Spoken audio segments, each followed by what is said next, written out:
Hello student, आज मैं आपको बताऊंगी पृष्ठांकन के बारे में कि हमारे पास जितने भी नेगोशिएबल इंस्ट्रूमेंट होते हैं, विनिमय साध्य विलेख होते हैं, उन विनिमय साध्य विलेखों का हमें पृष्ठांकन करना पड़ता है कभी कभी। तो ऑलमोस्ट डिफरेंट टाइप्स के नेगोशिएबल इंस्ट्रूमेंट है, तो सभी का पृष्ठांकन अनिवार्य होता है। जब तक उनका पृष्ठांकन हम नहीं करते हैं, पृष्ठांकन को इंडोर्समेंट बोलते हैं, तो जब तक उनका इंडोर्समेंट नहीं किया जाएगा तब तक उनकी ऑनरशिप ट्रांसफर नहीं होगी और उसमें जो अंडरलाइंग एसेट्स है, अमाउंट है, एटलीस्ट उसकी ऑनरशिप किसी दूसरे के पास नहीं जाएगी। तो अगर हमारा विनिमय साध्य विलेख जो है वो वाहक है, वाहक विनिमय साध्य विलेखों की जो है उनमें पृष्ठांकन करने की जरूरत नहीं होती है। उनको जैसे ही हमने किसी दूसरे पर्सन को डिलीवर्ड किया, सुपुर्दगी की, और सुपुर्दगी मात्र से ही उनका जो है वो हस्तांतरण हो जाता है। तो वाहक विनिमय साध्य विलेखों का पृष्ठांकन करने की जरूरत नहीं होती है, उनको हम जैसे ही हस्तांतरित करते हैं हो जाता है।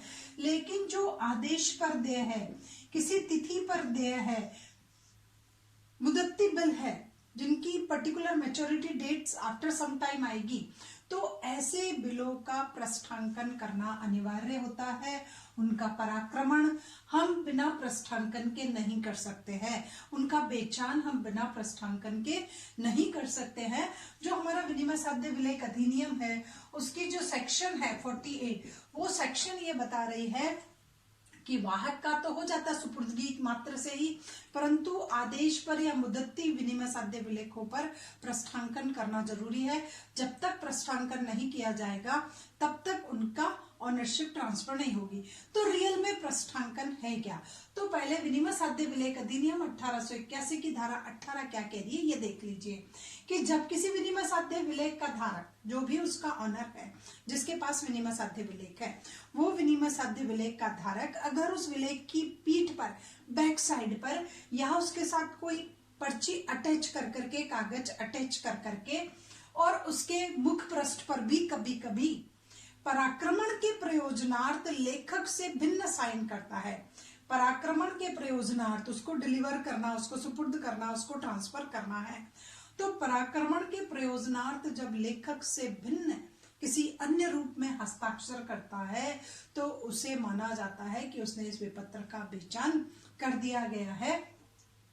तो ये हमारा विपत्र का बेचान कहलाएगा। तो विपत्र का बेचान कैसा होता है? जो भी हमारा नेगोशिएबल इंस्ट्रूमेंट होता है उसकी बैक साइड में है, बैक साइड में उसकी पीठ पर एक सीक्वेंस में हम सिग्नेचर करते जाते हैं कि in favour of Suman by Sangeeta. तो मैंने सुमन के फेवर में इसका पृष्ठांकन कर दिया, संगीता के द्वारा पृष्ठांकन किया गया है। फिर वापस सुमन करेगी कि in favour of Geeta by Suman, तो फिर गीता जो है वो पृष्ठांकन करेगी। इस तरीके से एक सीक्वेंस में पृष्ठांकन चलता रहेगा। तो ये एक विलेख की पीठ पर जब हम पराक्रमण के प्रयोजनार्थ लेखक से भिन्न किसी अन्य रूप में हस्ताक्षर करते हैं तो उसे विनिमय साध्य विलेख का पृष्ठांकन माना जाता है। अब पृष्ठांकन कौन कर सकता है? तो सबसे पहले उसका लेखक, जिसने ये बिल लिखा है, उसका जो ऑनर है वो, या जिसके पास वो आ गया, धारक, होल्डर जिसको हम कहते हैं वो, यह प्रापक जिसको पैसा प्राप्त करना है वो, इन तीनों में से कोई एक व्यक्ति है वो कर सकता है। अगर हमने कोई एजेंट अपॉइंट कर रखा है तो नियोक्ता की ओर से उसके एजेंट को भी अधिकार होता है कि वो उस विनिमय साध्य विलेख का कर सके। जॉइंट रूप में होता है, हस्बैंड वाइफ का है, मित्र का है, पार्टनर का है, तो उनमें से कोई एक भी कर सकता है। और किसी का वैधानिक उत्तराधिकारी जो है, किसी पर्सन के मरने के बाद उसके वैधानिक उत्तराधिकारी को भी उस विलेख के पृष्ठांकन का अधिकार आ जाता है। तो पृष्ठांकन इनके द्वारा किया जा सकता है। अब वैध पृष्ठांकन की आवश्यक शर्तें कि अकॉर्डिंग टू विनिमय साध्य विलेख जो हमारा अधिनियम है, उस अधिनियम के अकॉर्डिंग कुछ कंडीशंस होती है, उन कंडीशंस के होने पर ही इंडोर्समेंट कंप्लीट माना जाता है, वरना नहीं माना जाता।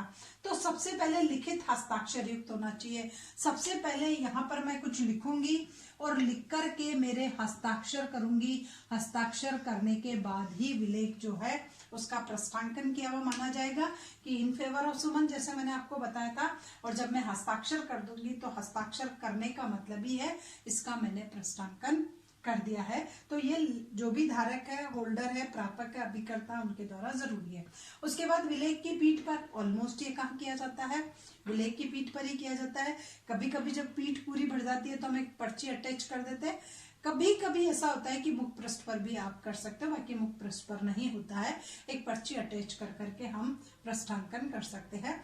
तो दूसरा पृष्ठांकन के लिए कंडीशन है कि ये पीठ पर होना ही जरूरी है।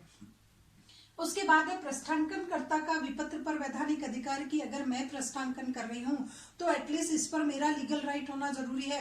मेरा लीगल राइट है ही नहीं और अननेसेसरी मुझे कहीं से मिल दिया और मैंने इसका एंडोर्समेंट कर दिया गया, तो इस स्टाइल का एंडोर्समेंट वैलिड नहीं होगा। सबसे ये जरूरी है कि जो मेरे पास है नेगोशिएबल इंस्ट्रूमेंट, एटलीस्ट उसका मैं लीगल होल्डर हूँ, वैधानिक हूँ, तब जाकर के ही मुझे उसका अधिकार मिलेगा, वरना नहीं मिलेगा। नेक्स्ट आता है पृष्ठांकन का समय। एटलीस्ट एक पर्टिकुलर टाइम पीरियड होता है जब भी हम उसका पृष्ठांकन कर सकते हैं, उसका एंडोर्समेंट कर सकते हैं। तो सबसे पहला होता है at the time of written, जब मैंने इसको लिखा तो लिखने के बाद मैं इसका पृष्ठांकन कर सकती हूँ कि मैंने लिख दिया, 3 महीने बाद भुगतान देना, मुझे पैसा आज ही चाहिए, तो मैं इसको किसी को एंडोर्स कर दूं। या भुगतान से पूर्व 3 महीने से पहले इसका एंडोर्समेंट करना जरूरी है। अगर मैंने 3 महीने के बाद किया तो वो इनवैलिड कहला जाएगा, क्योंकि उसके पेमेंट की मैच्योरिटी डेट जा चुकी होगी। अकॉर्डिंग टू सेक्शन 60 जो हमें ये बता रही है कि एक पर्टिकुलर टाइम पीरियड होता है, उसके अंदर अंदर एंडोर्समेंट करना कंपलसरी होता है। अब ये सेक्शन 51 बता रही है कि मुझे उसका लीगल राइट होना चाहिए, मैं उसका लीगल होल्डर हूं तो ही मैं उसका एंडोर्समेंट कर सकती हूँ, वरना नहीं कर सकती। अब सुपुर्दगी आवश्यक कि मैंने एंडोर्समेंट कर दिया इस नेगोशिएबल इंस्ट्रूमेंट का, और ये नेगोशिएबल इंस्ट्रूमेंट जहां मैंने सुमन को कर रही हूं, अगर मैंने सुमन को उसके डिलीवर नहीं किया, उसको दिया ही नहीं, मेरे पास ही रख रखा है, तो ये इनवैलिड माना जाएगा, क्योंकि उस पर्टिकुलर पर्सन को तो पता ही नहीं है कि उसका अब ऑनरशिप उसकी है, इस पर उसका लीगल राइट हो गया है। तो डिलीवरी कंपलसरी होती है, एसेंशियल है, सुपुर्दगी करना जरूरी है, बिना सुपुर्दगी के इंडोर्समेंट वैलिड नहीं होता है। उसके बाद पृष्ठांकन में क्रमबद्धता, अकॉर्डिंग टू सेक्शन 180E, ये सेक्शन ये बता रही है कि एक सीक्वेंस होना जरूरी है नेगोशिएबल इंस्ट्रूमेंट में, कि यहां संगीता ने सुमन को किया तो इसके बाद जो है वो सुमन करेगी, यहाँ सुमन के साइन होंगे, गीता को करेगी, उसके बाद गीता के साइन होंगे तो सीता को करेगी। तो ये एक सीक्वेंस में चलना कंपलसरी है, ताकि पहचान जा सके कि पहले ये होल्डर, फिर ये, फिर ये, फिर ये, इस स्टाइल से एक सीक्वेंस चलता रहेगा। ये और ये सेम होंगे, उसके बाद ये और ये सेम होंगे। तो पृष्ठांकन में क्रमबद्धता होनी चाहिए, सीक्वेंस होना चाहिए, चाहे हॉरिजॉन्टल में हो चाहे लैटिट्यूड, किसी भी फॉर्म में हो, आप एक सीक्वेंस बना करके रखो तो पता चल जाएगा कि कहाँ से पृष्ठांकन होता हुआ आया। उसके बाद पृष्ठांकन अधिकृत व्यक्ति द्वारा ही किया जाना चाहिए, जो भी लीगल है, ऑथोराइज्ड है, एटलीस्ट वही पर्सन जो है वो पृष्ठांकन कर सकता है, अकॉर्डिंग टू सेक्शन 28, कि पागल और अवयस्क, दिवालिया, इन लोगों को पृष्ठांकन करने का राइट नहीं है, ये कॉन्ट्रैक्ट करने के लिए एलिजिबल ही नहीं है, अयोग्य व्यक्ति है। हाँ, एजेंट जो है वो पृष्ठांकन कर सकता है, एजेंट को पृष्ठांकन के योग्य माना गया है। तो यहाँ पर पागल और अवयस्क पृष्ठांकन के योग्य नहीं है, इन्हें कोई लीगल राइट नहीं है, अकॉर्डिंग टू सेक्शन 27। उसके बाद आता है पृष्ठांकन का प्रभाव। सेक्शन 50 जो है नेगोशिएबल इंस्ट्रूमेंट एक्ट 1881 की सेक्शन 50 बता रही है कि अब मैंने एंडोर्समेंट कर दिया सुमन को, तो एटलीस्ट उसका इफेक्ट क्या हुआ, उसका क्या इम्पैक्ट पड़ रहा है। तो इसमें जितने का भी ये नेगोशिएबल इंस्ट्रूमेंट है 50,000 का, तो उस अंडरलाइंग एसेट्स की ऑनरशिप मैंने ट्रांसफर कर दी है इन फेवर ऑफ सुमन। अब सुमन उसकी लीगल जो है होल्डर हो जाएगी, उसको इस एसेट्स पर राइट होगा। तो पृष्ठांकन का प्रभाव होता है कि जैसे ही मैंने एंडोर्समेंट किया या लेखक से भिन्न अन्य रूप में हस्ताक्षर किए, तो उसमें जो अंडरलाइंग एसेट्स थी एटलीस्ट उसकी ऑनरशिप अब उस पर्टिकुलर पर्सन को ट्रांसफर हो गया, जिसका मैंने नाम लिख करके सिग्नेचर कर दिए गए हैं। उसके बाद सुपुर्दगी के समय विलेखपूर्ण, सेक्शन 20 नेगोशिएबल इंस्ट्रूमेंट एक्ट 1881 की सेक्शन 20 एक्सप्लेन कर रही है कि जब मैंने उसको डिलीवर्ड कर रही हूं, मैं अब सुमन को ये दे रही हूं, तो सुमन को देते समय विलेख बिल्कुल कंप्लीट होना चाहिए, date, amount, signature, anything else जो भी उसमें फिक्स है लीगल रिक्वायरमेंट है, वो सारी लीगल रिक्वायरमेंट कंप्लीट होना चाहिए, तब ये एंडोर्समेंट वैलिड माना जाएगा, वरना एंडोर्समेंट इनवैलिड हो जाएगा। ना मैंने अमाउंट लिखी है, ना उसकी मैच्योरिटी डेट है, तो वो इनवैलिड एंडोर्समेंट होगा।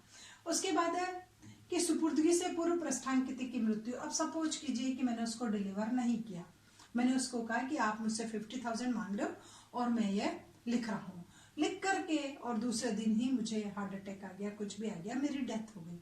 तो डेथ हो गई तो सुपुर्दगी से पूर्व अगर प्रस्थांकित की मृत्यु हो जाती है, प्रस्थांकित मैं हूं, मेरी डेथ हो जाती है, तो फिर जो मेरा लीगल जो भी हायर होगा, मेरा उत्तराधिकारी होगा, एटलीस्ट वो दोबारा उसका प्रस्थांकन करेगा और दोबारा उसके प्रस्थांकन करने के बाद ही ये वैलिड माना जाएगा। तो जहां तक हो सके प्रस्थांकन कराते ही डिलीवरी ले लेनी चाहिए, वरना कुछ भी हो सकता है।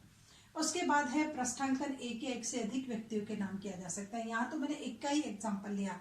सपोज करो सुमन और किरण दो के मध्य में करना हो, किरण और सिरण के मध्य में करना हो, ए और बी के बीच में करना हो, तो एक या एक से अधिक व्यक्तियों के नाम भी हम एंडोर्समेंट कर सकते हैं। हमें ए एंड बी दोनों का नाम लिख करके सिग्नेचर कर देंगे। 50,000 का है तो 25 एज इट इज जो वो दोनों माने हम उनको डिलीवर कर सकते हैं। तो एक या एक से अधिक लोगों को भी इंडोर्समेंट किया जा सकता है। तो ये है एंडोर्समेंट का मीनिंग कि रियल में क्या होता है, पीठ पर जब हम लेखक से भिन्न किसी अन्य रूप में पराक्रमण के प्रयोजन से अगर हस्ताक्षर कर देते हैं तो उसको हम बेचान कहते हैं। बेचान की लीगल कैरेक्टरिस्टिक्स ये है, इन कैरेक्टरिस्टिक्स का कंप्लीट होना जरूरी है, वरना कोई भी इंडोर्समेंट लीगल इंडोर्समेंट नहीं कहलाएगा।